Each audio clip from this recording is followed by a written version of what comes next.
at the point where CBS came in and said, no more Axonar, that should have been the point where he sat back and said, I apologize, I'm sorry.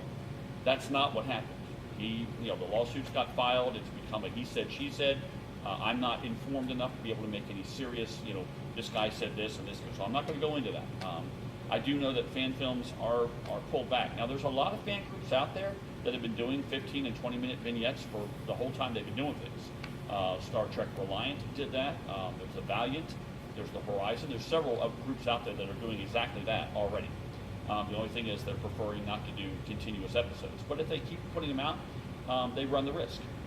Now, fan films also have, according to the guidelines, and according to Van Cedar, you can film a 1-hour episode. You can go crazy with it. You can bring in everybody in the world you want to bring in. You can crowdfund. You can raise money. You just can't release it.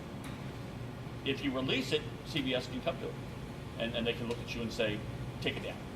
All right. But one thing that like some of the fan groups have talked about, the Voyages have talked about, of just doing showings for us. We just keep them up at the studio, and then every year we get together, like we usually do, and we either film new stuff, and then one night it's a viewing party, and we have a chance to see the fruits of our labors. And then if the fan film ever relaxes, if the guidelines ever relax, then we have the ability to have 4 or 5 episodes ready to ship out right now. But that's kind of the way a lot of fan films started to start with.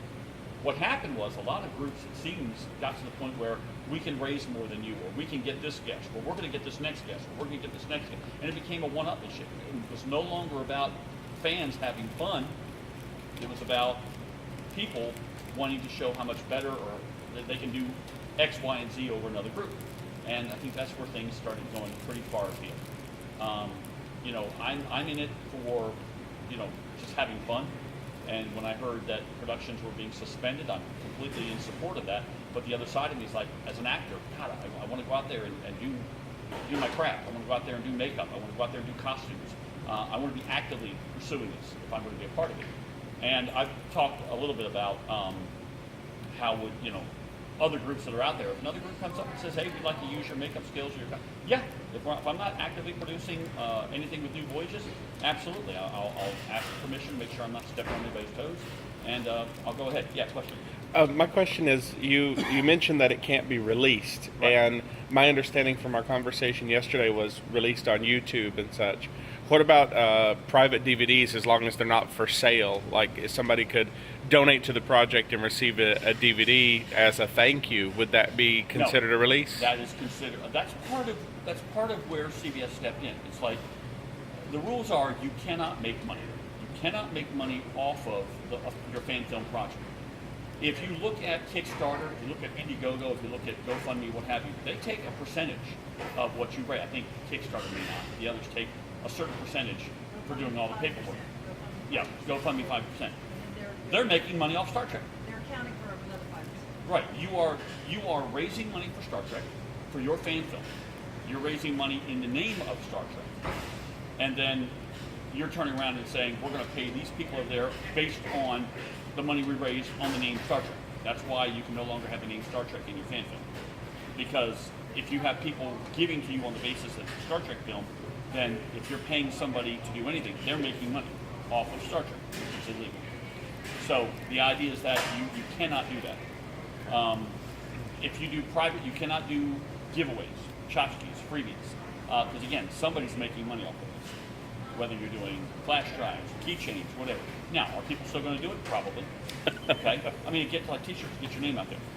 In exchange for donation, it got to the point where people were saying, at this level, you get this. Okay, what you need to do is have one t-shirt, whether you give $5 or $5,000, that's what you get. And it's a token. Mm-hmm. It's not in exchange for.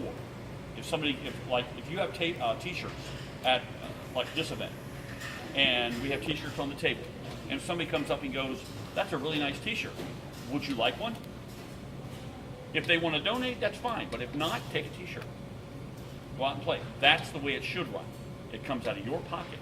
But what Axonar and Peters got into, my understanding, again, don't quote me on this because I may be completely off base, but my understanding was that the money was raised, and it was raised to make a film. But then all of a sudden they were opening a studio. Okay?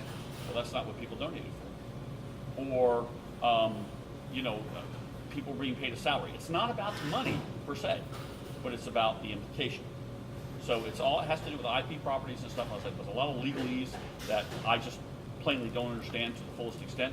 So I don't feel qualified to make any intelligent comment on it just for fear of being absolutely wrong.